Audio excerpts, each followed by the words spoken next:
வணக்கம் நேயர்களே, ஸ்ரீ குபேரன் டிவி நேயர்கள் லக்ஷ்மணா அன்பு வணக்கங்கள். இப்போ நம்ம பார்க்க போகிறது வார ராசி பலன் 20ஆம் தேதியிலேருந்து 26ஆம் தேதி வரை எப்படி இருக்க போதான்னு பார்க்க போகிறோம். ஸோ எப்போதுமே சொல்கிறது தாங்க, ராசிக்கு பார்ப்பதை விட லக்னத்துக்கு பார்த்தா ரொம்ப பர்ஃபெக்டாக இருக்கும். உதாரணமாக ஒரு மகர லக்னம் விருச்சிக ராசின்னு நீங்கள் விருச்சிக ராசிக்கான பலன்களை பார்க்கறதை விட மகர ராசிக்கான பலன்களை பார்க்க ரொம்ப பர்ஃபெக்டாக இருக்கும்.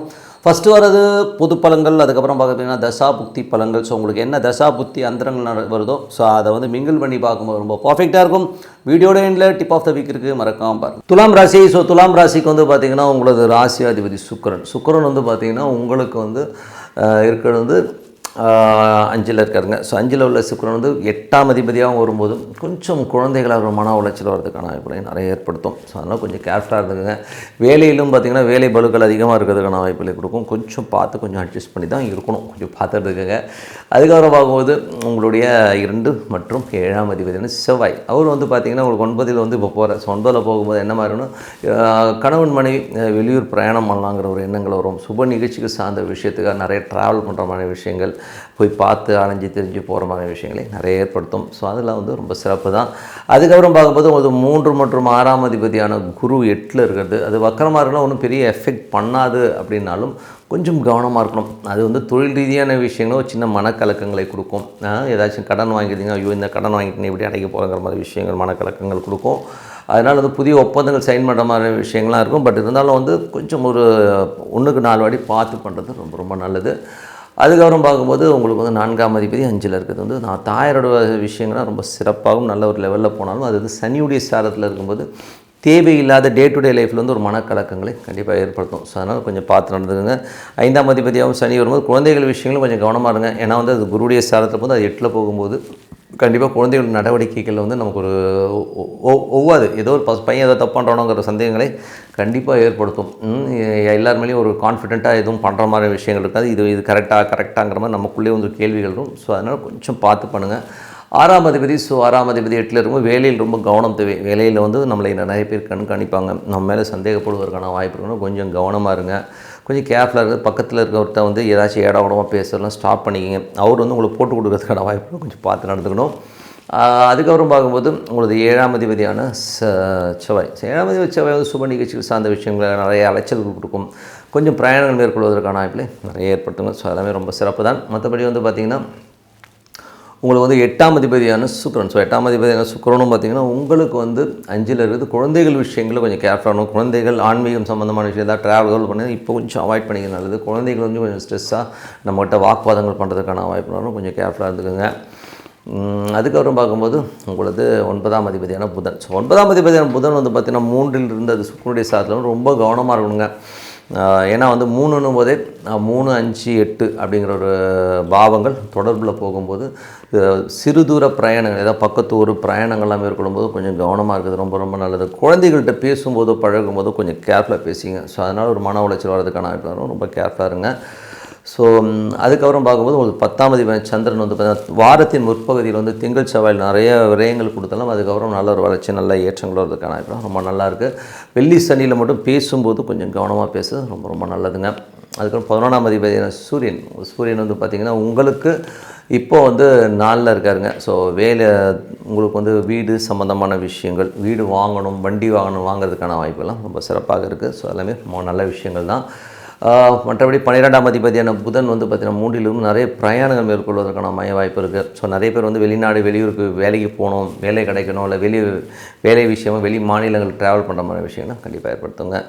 ஸோ இதுவரை பார்த்தது பொது பலன்கள். இப்போ பார்க்க போகிறது தசாபுக்தி பலன்கள் எப்படி இருக்கும். துலா லக்னம் சூரியன் தசாபுக்தி இருக்கவங்களுக்கு எப்படி இருக்கும்னு பார்ப்போம். ஸோ சூரியன் வந்து பார்த்திங்கன்னா உங்களுக்கு வந்து 11ஆம் அதிபதி வந்து 4ல் இருக்கும்போது சொத்துக்கள் வாங்குவதற்கான வாய்ப்பு நிறையா இருக்குது. ஸோ வண்டி வாகனங்கள் வாங்குறது, சொத்துக்கள் வாங்குறதுக்கான வாய்ப்பு ரொம்ப நல்லா இருக்குங்க.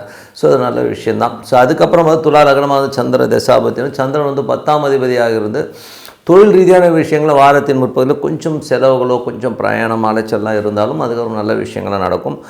வியாழன் வெள்ளிக்கிழமைகளில் கொஞ்சம் மன உளைச்சல் சின்னதாக வந்து போகிறதுக்கான வாய்ப்புகள் இருக்குங்க. ஸோ அதுக்கப்புறம் துலா லக்னமாக இருந்து செவ்வாய் வந்து பார்த்திங்கன்னா 10ல் நீச்சமாக இருக்கும்பொழுது தொழில் ரீதியான விஷயங்கள் நிறைய கலக்கங்கள் இருந்தது. ஸோ அதுக்கப்புறம் பார்த்திங்கன்னா அது 9 வக்கரமாகி போகும்போது கொஞ்சம் ஸ்லோவாக போனாலும் உங்களுக்கு வந்து பார்த்திங்கன்னா செவ்வாய் வந்து 9 நிறைய பிரயாணங்கள் மேற்கொள்வதற்கான வாய்ப்புகளை கொடுக்கும். ஸோ அதில் மட்டுமே கொஞ்சம் மன உளைச்சல் இருக்கும், கொஞ்சம் கவனமாக இருக்கிறது ரொம்ப ரொம்ப அவசியம். துலா லக்னமாக இருந்து ராகு தசாப்தி, ராகு 6ல் இருக்காருங்க. ஸோ 6ல் இருந்தாலும் அவர் வந்து சனியுடைய நட்சத்திரத்தில் போகும்பொழுது வேலையில் வேலை பளுக்கள் அதிகமாக இருக்கிறதுக்கான வாய்ப்புகள் நிறைய இருக்குது. ஸோ வேலை செய்கிறவங்க கொஞ்சம் ஜாஸ்தி வேலை வாய்ப்புகளும், சில பேர் புலம்புறதுக்கான வாய்ப்புகள் இருக்கும். ஸோ கொஞ்சம் கவனமாக இருக்கணும்.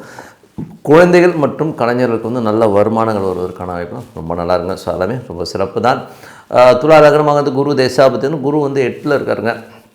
ஸோ 8ல் உள்ள குரு வந்து பார்த்திங்கன்னா உங்களுக்கு வந்து 6ஆம் வந்து வேலையில் ரொம்ப கவனம் தேவை. வேலையில் தேவையில்லாத ஒரு பிடிவாதங்கள், தேவையில்லாத பேச்சுக்கள், தேவையில்லாத ஒரு சந்தேகமான ஒரு விஷயங்கள்லாம் வந்து உங்களுக்கு வரும். ஸோ அதெல்லாம் வந்து தூக்கி போட்டு நீங்கள் நம்ம பாட்டு நம்ம வேலையை பார்த்துட்டு போகிறது ரொம்ப ரொம்ப நல்லது. ஸோ நான் என்ன சொல்கிறேன்னா, தேவையில்லாத ஒரு இடத்துல வந்து ஏதோ பேசிகிட்டு இருக்காங்க, டீகளில் உட்காந்து பேசுகிறாங்க, வெளியில் உட்காந்து ஆஃபீஸ்க்கு பக்கத்தில் உட்காந்து எவனோ ஒருத்தன் வாயக்கலரானா நீங்கள் போய் எதுவும் லூஸ் ஸ்டாக் விட்டு மாட்டிக்காதீங்கிறது தான் உண்மையான விஷயம்.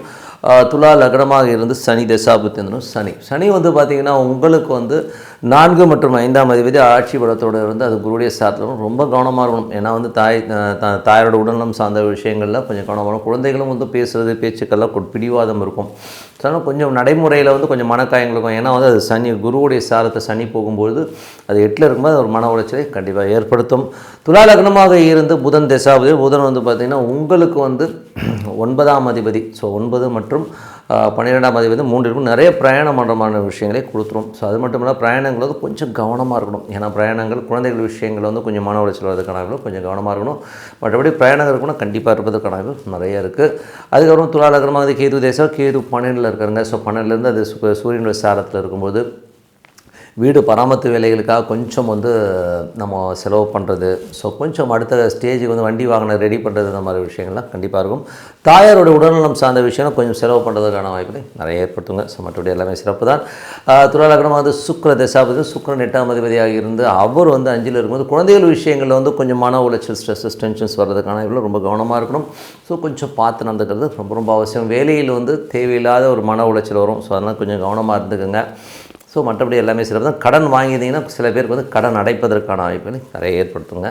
ஸோ என்னை பொறுத்தவரை நல்ல ஒரு பிரார்த்தனை, ஸோ மனதார இறைவனை பிரார்த்தனை பண்ணும்போது கண்டிப்பாக அடுத்த லெவல் போகிறதுக்கான வாய்ப்பு ரொம்ப சிறப்பாக. Tip of the week. So tip of the வீக்கில் வந்து நம்ம பார்க்க போகிறது பாதகாதிபதி. ஸோ பாதகாதிபதிங்கிறது வந்து பார்த்திங்கன்னா ஒவ்வொரு ஜாதகத்துலேயும் வந்து இருக்கும். ஸோ சரம், ஸ்திரம், உபயம் சொல்லிட்டு அந்த 3 ராசிகளாக பிரியும். ஸோ அதில் வந்து பார்த்திங்கன்னா சரத்துக்கு 11ஆம் அதிபதியும், ஸ்திரத்துக்கு வந்து 9ஆம் அதிபதியும், அதுக்கப்புறம் வந்து உபயத்துக்கு வந்து 7ஆம் அதிபதியும் வந்து பாதகஸ்தானமாக இருக்கும். ஸோ அந்த மாதிரி அந்த பாதகஸ்தானங்கள் வந்து எல்லா ஜாதகத்துலேயும் ஏதோ ஒரு கண்டிப்பாக இருக்குங்க. ஸோ இந்த மாதிரி பாதகஸ்தானங்கள் எந்த மாதிரி பாதகாதிபதி என்ன மாதிரி விஷயங்களை பண்ணுவார், முக்கியமாக இந்த பாதகஸ்தானம் பாதகாதிபதிகள் எப்படி வேலை செய்வாங்கன்னா அவங்களுடைய தசா புத்தி அந்த காலகட்டங்களில் மட்டும்தான் அது வந்து மெயினாக வேலை செய்யும்.